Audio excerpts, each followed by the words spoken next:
Here's one of my mixes from 2020.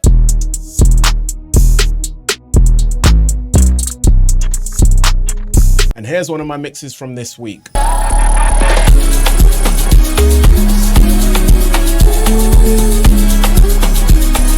If your mix isn't hitting hard and clean, it's probably because you're overcomplicating the process, like I was. There's a simple mixing approach I use with every beat I make. In this video, I'm gonna show that approach step by step, from creating the melody to doing the drums. So your mixes hit clean every time.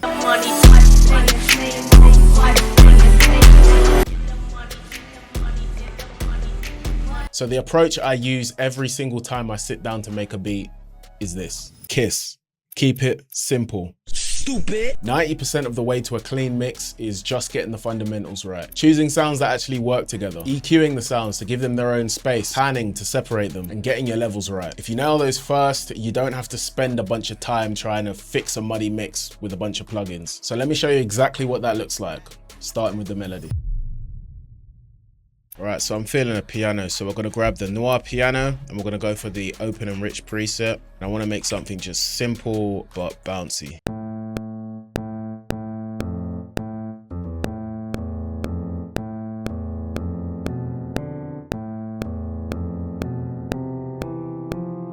So rework that a bit.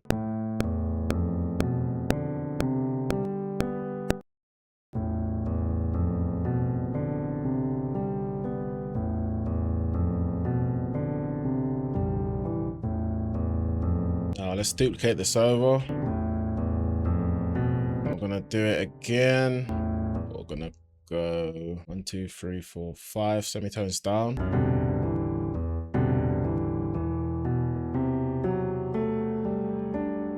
Oh, that's giving me Kingdom Hearts vibes, I'm not gonna lie. Now I'm just applying some warm tone to this.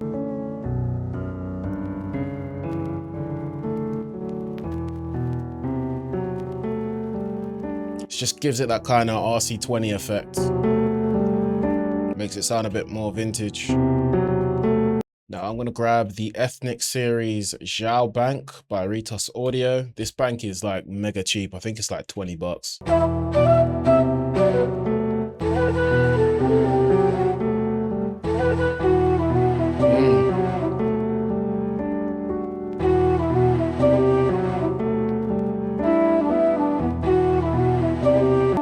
I'm just gonna EQ the flute, get rid of some of that low end, just to give space for the piano.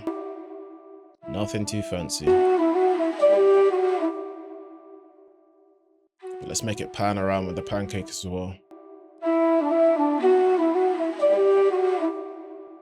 Drop the mix so all of it's not panning.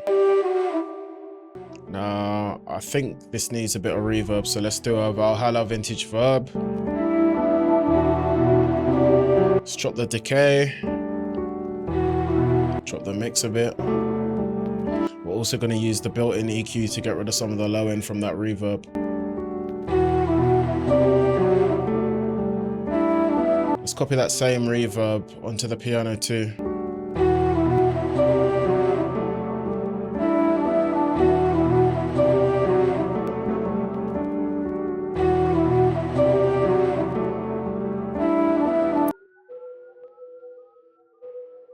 That could be good for like an accent.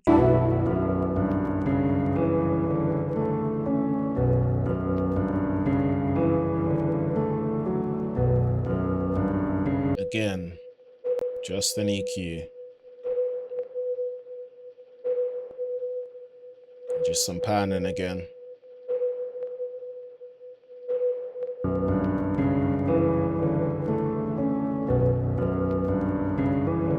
Now we're going to grab the BBC Symphony Orchestra and we're just going to do some accent notes.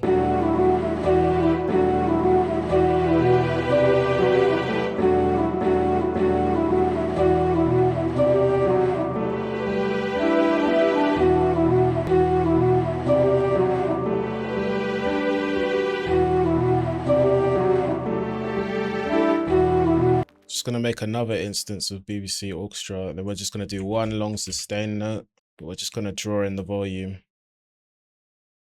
Now I've just applied a vintage EQ to it, which is the Sheps 73.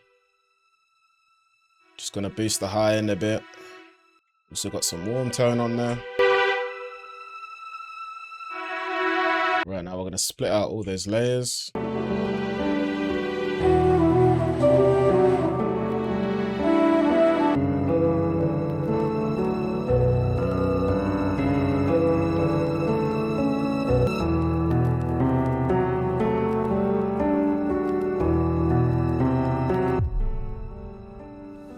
The waitlist for the best multi-kit of 2026 is in the description. Go and join it, it's free. Back to the video. Now, we ain't trying to make burger music out here. I want my beat to be vibrant and clean, but at the same time, I want to get a bit of that grit and intentional distortion, that shit that just makes you go, ugh. I'm not going to be going for specific dB levels. I'm literally just going to level the sounds off of feeling alone. First thing I'm going to start off with before we do anything else is a soft clipper, obviously to stop our sounds clipping. Then I'm just going to put a little bit of fresh air on the master too. Now I'm just going to throw an EQ onto the melody, and we're just going to kill the low end so that when we add our 808, the low end from the melody and the 808 don't clash. Just going to turn down the melody a little. I usually like around 18 dB. Now just hearing this melody, for some reason I can hear like some Memphis vocals on it. So we're gonna go into splice. Get the money, get the money, get the money, get the money. Watch playing same old, watch playing same. Get the money, get the money, get the money, get the money. Send that to a mixer track too. Watch playing same. Get the money. Now we can start with the drums. Money, get the money. Now, like I said, simplicity is gonna be key. This is already hella bouncy with the piano and the vocals. So all I gotta do is use just enough percussion to not fuck the beat up.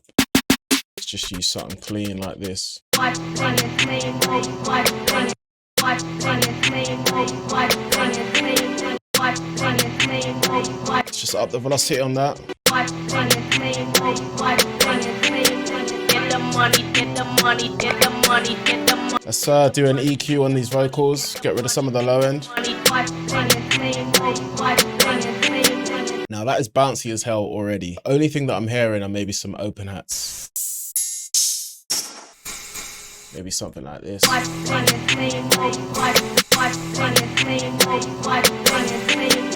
Yeah, that's nice and subtle. I think what we're gonna do is we're gonna make each of these pan. Oh, that might sound cool if I pitch it down. Let's kill the low end from this too, because there's a lot of frequencies going on around here. There's a bit of static in this too since I pitched it down, so let's just EQ it down a bit. The money, get the money, get the money, get the money. With this open hat, I'm also going to increase the hold and drop everything else like I would with an 808. It's going to kind of allow me to add some bounce to the sound. I'll show you what I mean.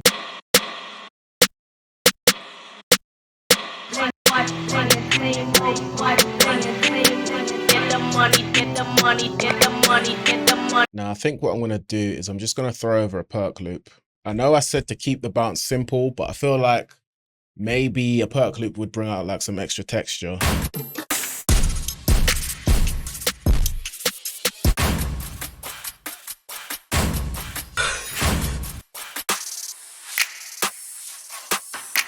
I think this one will layer over my current bounce quite well.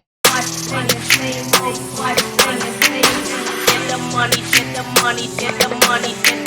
chop the volume a little bit. What?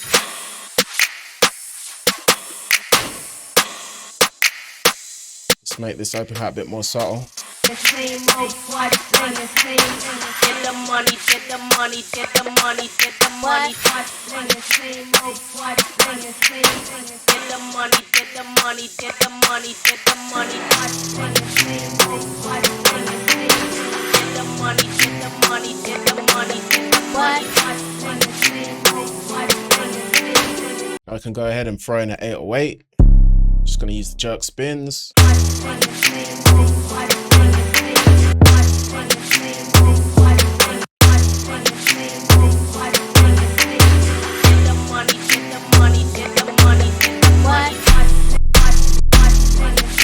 Control L to join these up.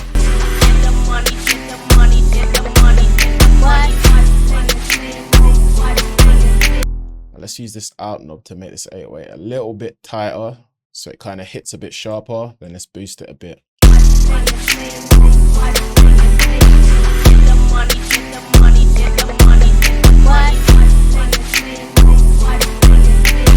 Let's up the melody a bit.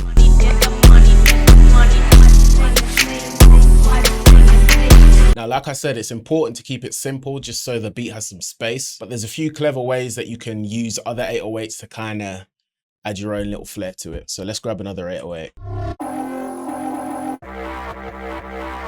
And I'm going to kind of use it to accent the bounce of the 808 that we've already set up here without being too distracting. Like the notes need to lead into the main 808 notes.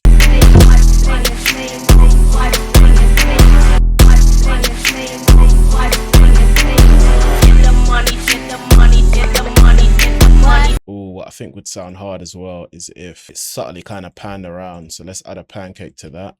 We can set it to half. Oh, maybe that's way too fast. Let's do 1 bar.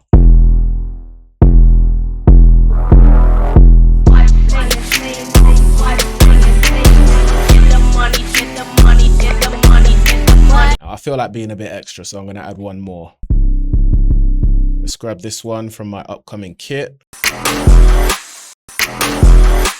Oh, that adds some nice texture. Maybe if I got rid of this note.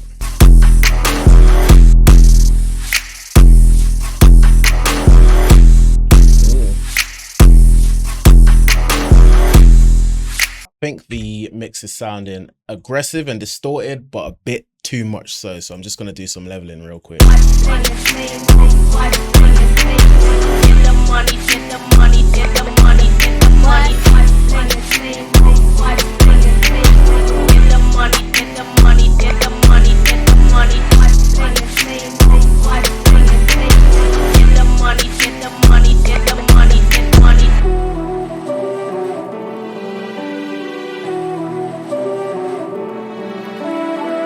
I think I'm just gonna have it come straight into this bit. But obviously, because the bass line changes at this part, we're gonna have to make this unique and change all of these 808s. So we go 1, 2, 3, 4, 5. Let's make these vocals pan too.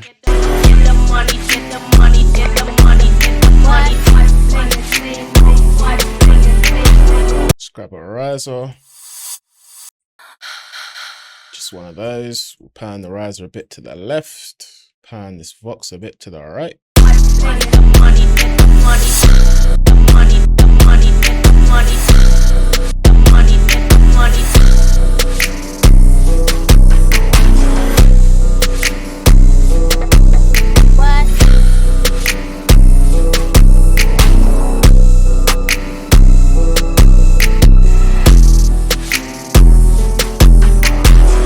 As you can see, all we've got on our master is just a bit of fresh air and a soft clipper. Ooh, let's try adding a shaper box to the melody.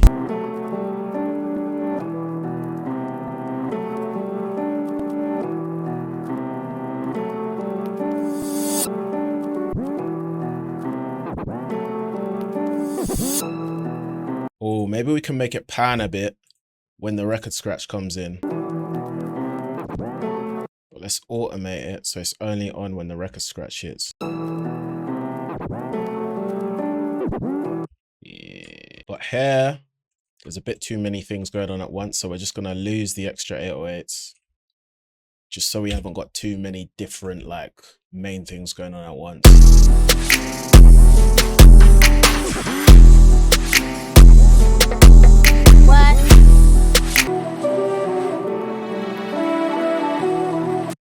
We can have this as the intro. Maybe we can try for the intro doing like a blur kind of effect. Let's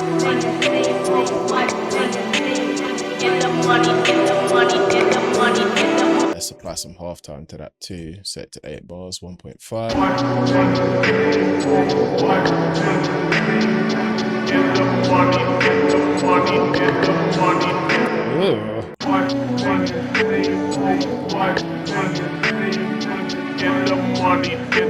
Let's automate the EQ that's getting rid of the lows in the melody off for this intro as well. Jerry,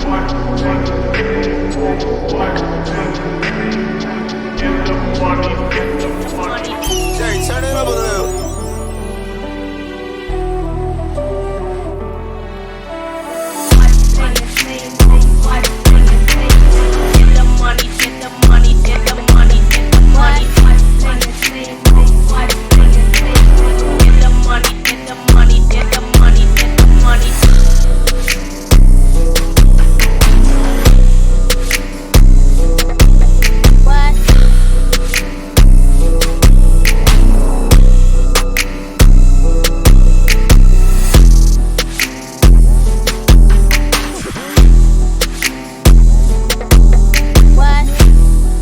Now that you're done watching this, stay locked in with me because I want to show you the melody trick that changed my life.